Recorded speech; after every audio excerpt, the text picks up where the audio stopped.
and welcome to the Healthy Half Hour podcast. We are your hosts, Richard and Karen Inslee.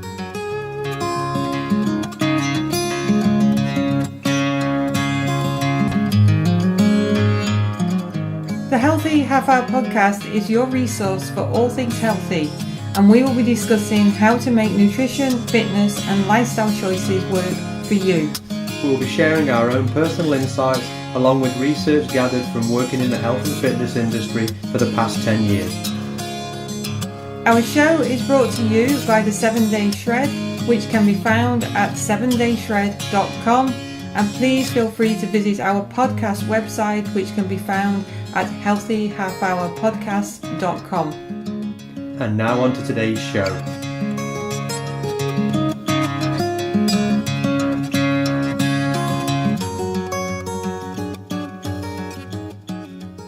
Hi, we're here again, and what have we done? Skied. Last time, I think. Probably, maybe. I don't know. It's a bit of a freeze thaw going on at the minute, and the trails were a little bit ropey last week, so we've had some warmer weather, +4, tropical, I know. And so probably T-shirt weather. This week, I don't know, the trails will probably be we might just go and try it and then ruin it, so we might as well just stay out on a high and leave it as last week. So aside from that, no, just busy week and doing the usual, trying to please all the people all the time. And I used to teach really early boot camps at 5:30, so I would be getting up at 4:50, like 3 mornings a week, and I stopped doing the really early ones a few months ago, but then this morning I had to get up at stupid o'clock again just because I needed to be on a phone call with the parents in the UK. So it was actually a bit of a shock to the system, but it was actually not that hard to do. When I used to do a 5:30 boot camp, it was a 15-minute drive away, and I used to get up about 18 minutes before. So like as quick as I could run down the stairs and in the truck and gone and show up, but you had to walk down the stairs, and I mean you still did it 45, I don't know. Crazy. I just have to get myself ready and unlock everything, and then again, I did it, my coffee. I did it till I'd be 25 after when I'd be getting up, not 40 minutes before. Anywho, we digress. So we had a Facebook question from Karen again in Australia. She's asked a question. Our new best friend. Hi, Karen. Hi, Karen. And I was asking the question about kind of carb cycling, really, and kind of doing low carb, high carb. And in the question, she was asking if we hadn't covered it about kind of metabolic chaos, which is basically a similar thing to carb cycling. And she was asking about doing a high carb day, medium carb day, then a low carb day, and then obviously polar opposites to fat. So that would be high carb, low fat, moderate carb, moderate fat, and then low carb, high fat. Low carb, high fat. And again, normally, like we've said before, any like keto diet or anything like that, the norm is to keep protein around the same and then just cycle the two main energy sources, one up, one down. In our experience with this, we wouldn't do the moderate centerpiece. We'd just go high carb one day, low carb the next day if necessary. And I did an ebook on this a while ago, and it's on my website, a personal website. So I will throw the link to that in the show notes if you want to have a little look at it. But my setup with the whole thing was do 2 high carb meals a week, if that's kind of what you wanted to do, and five low carb ones. You can put them together. You can put them around your workouts. You can put them in different spaces depending on what's happening. And again, so what we're going to talk about today is kind of the flexibility of the whole thing, how it works, how it can help, the pluses and the minuses. And again, that's kind of defining that what some people call metabolic chaos when it comes to this cycling of the carbs. And I used carb cycling when I was competing in figures competitions 10, 11 years ago. And traditionally with the carb cycling back then, and it's what worked phenomenal for me, and a lot of bodybuilders, figure competitors, bikini competitors used to use it. And what it was is like you just said, I mean, you'd keep your protein and fats at the same grams Monday to Sunday, but you would gradually deplete your carbs Monday to Friday, and then Saturday and Sunday would be 0 carbs. And to be honest, that was the one thing that worked the best for me, and it used to work like great for people. So traditional carb cycling is that, but like you say, there's different forms of it, because there's something out there called the every other day diet, and it's you eat certain things like high calories on one day and then low calorie the next. So it's not carb cycling, but there's just so many formulas and interpretations of it, I guess. Well, in the ebook I did, I mean, my thing was just the KISS principle, keep it simple, stupid. So, I mean, all I did was a certain amount of fat one day, a certain amount of carbs one day, and then you'd run with that for 2 or 3 days and cycle. And like I say, when Karen did it with her gradual depletion, that's okay, but again, that's a lot of work. So it depends how much effort and work you want to put into it.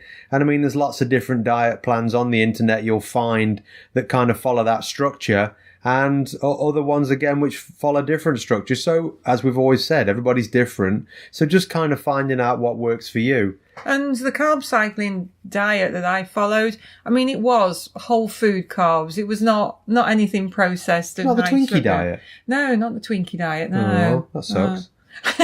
So advantages, like we say, pluses and minuses. I mean, one of the big advantages with this is it's flexible. A lot of people like a drink in through the week, and maybe a glass of wine, or they're going out with friends.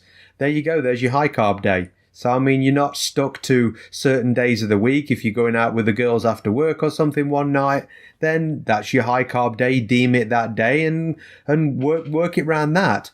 A lot of times, again, people do suffer, especially if they do keto long term. Some people never get the carb cravings ever again. And then some people, it just kills them. And again, especially women who are menstruating through their cycle, more often than not, when they get into those final few days before menses, you always end up with those carb cravings and want to kill everybody in sight and eat everything that looks like a donut. So again, flexibility, it allows you to do that. Oh, sorry. No, after you, sweetheart. No, I was Ladies just about first. to say I'm just probably going to alienate like all the female listeners now, because I never, when I used to get like periods, like obviously I'm in menopause now, but when I used to, I never ever got cravings, like just because she's special. Well, so yeah, I was just going to alienate every single female like listener now, because like I never got it. So yeah, I mean, if you want to add that flexibility in, and if you are like doing in a running club or something like that, and then every week they tend to do a long run at some point, or maybe some hills, or a longer tempo run the day before, that can be your higher carb day, because again, you're refilling those glycogen stores in the muscles, and on those days when you're going to need that extra energy, sometimes again that people suffer with, even though they may be fat adapted, they just suffer with their energy for longer runs. So it just allows a little bit of flexibility in there as well. And again, this is kind of almost replicating what we did thousands of years ago. And again, it's not kind of fad dieting, because as humans hunted and foraged, we'd find large amounts of carbs some days in berries and other things, or roots and tubers. So again, it's kind of the body knows what to do, and cycling through that low carb, high carb, low carb sort of deal can again just have good effects for people. And I was reading a Chris Kresser article not long ago, and as he was saying that people think that keto is the hunter-gatherer traditional way that we used to eat, but as you just said, I mean, at certain times of year when tubers and roots and berries were seasonal, they did eat probably 30 to 40% of their diet was carbohydrates. So keto paleo is not typically keto very low carb is not what the hunter-gatherer actually did follow, because like you say, seasonally, and again, it depends on your location as well. And one thing, when I've told people or tried this with clients, and some people have done really well with it, and on those 5 days where you're doing the low carb, again, it's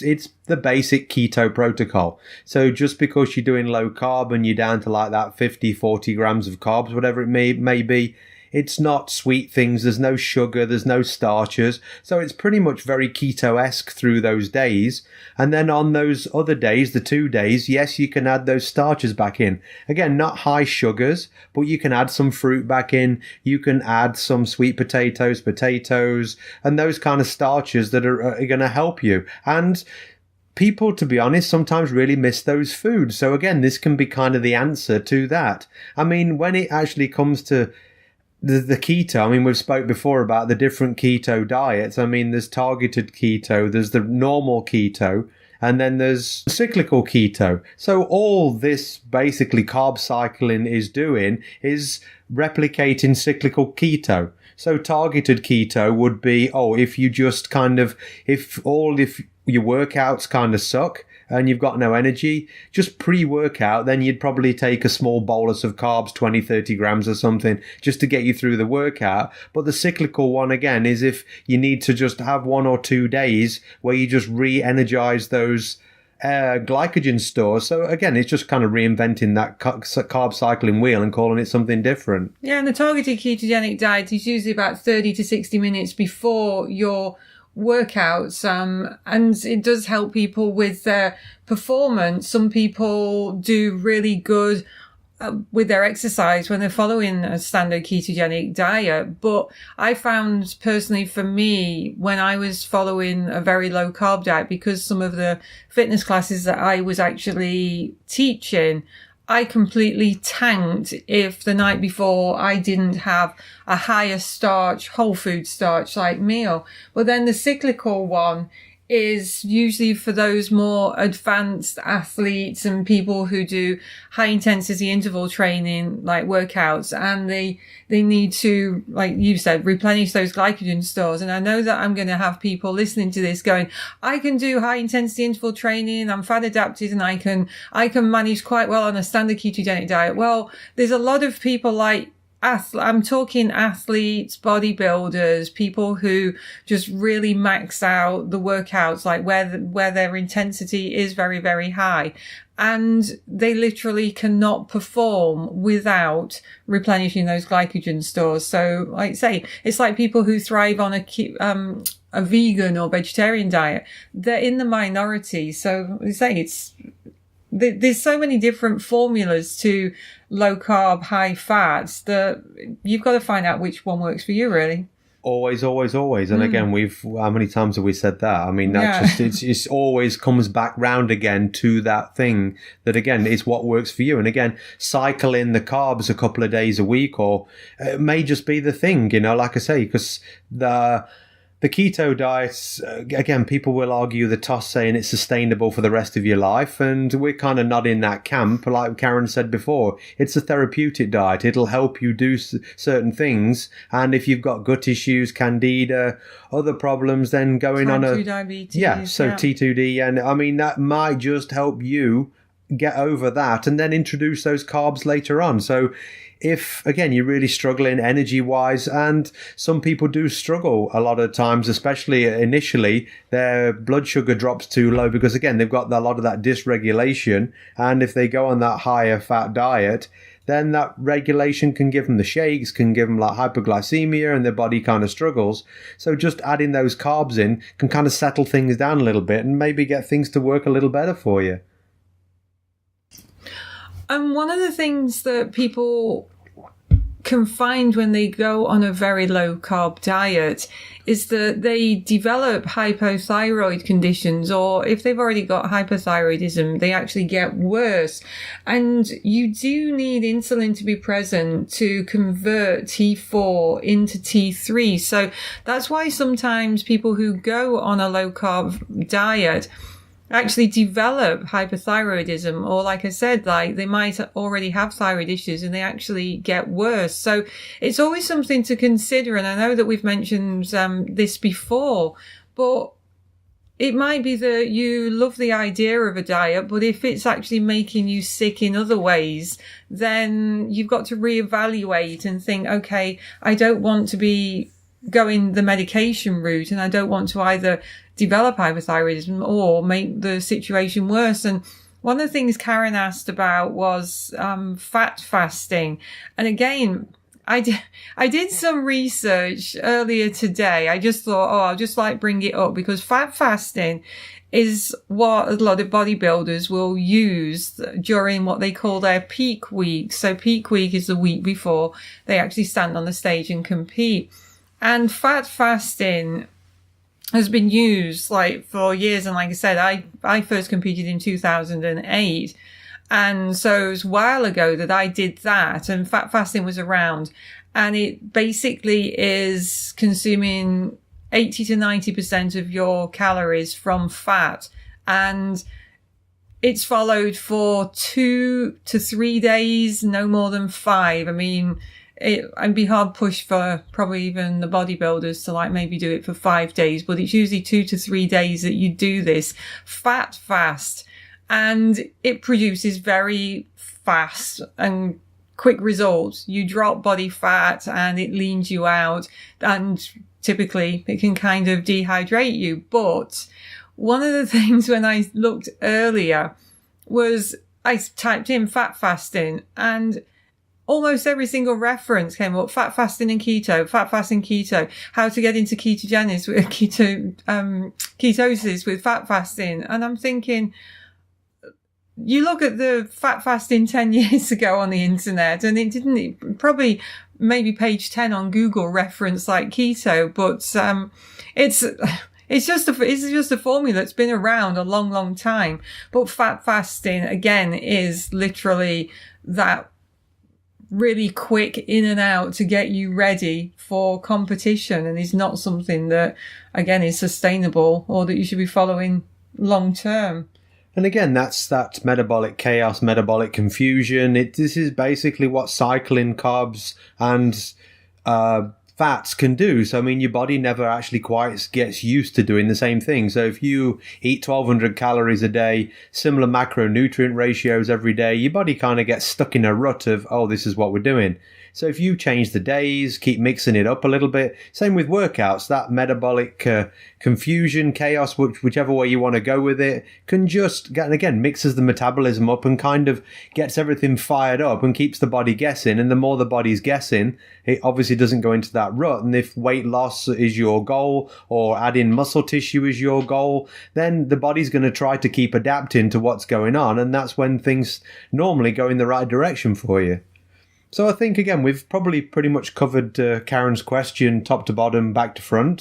A little bit of a shorter one this week. If anybody else has got any questions, then shoot them to questions@healthyhalfhourpodcast.com, and we will try and slot them in somewhere. Next week, I have no idea, but if you love this episode, tell a friend. If you didn't, email us and tell us what we need to do better. Till next time, see you then. That's all we have time for right now, but we do hope that you join us for our next show. And if you want to contribute to an upcoming show by suggesting a topic that you would like us to discuss in more detail, then hop over to our website, healthyhalfhourpodcast.com, subscribe to our podcast and submit your suggestions. The Healthy Half Hour Podcast was brought to you by the 7 Day Shred, and don't forget to share our details with your friends and review our show. Until next time, thanks for listening.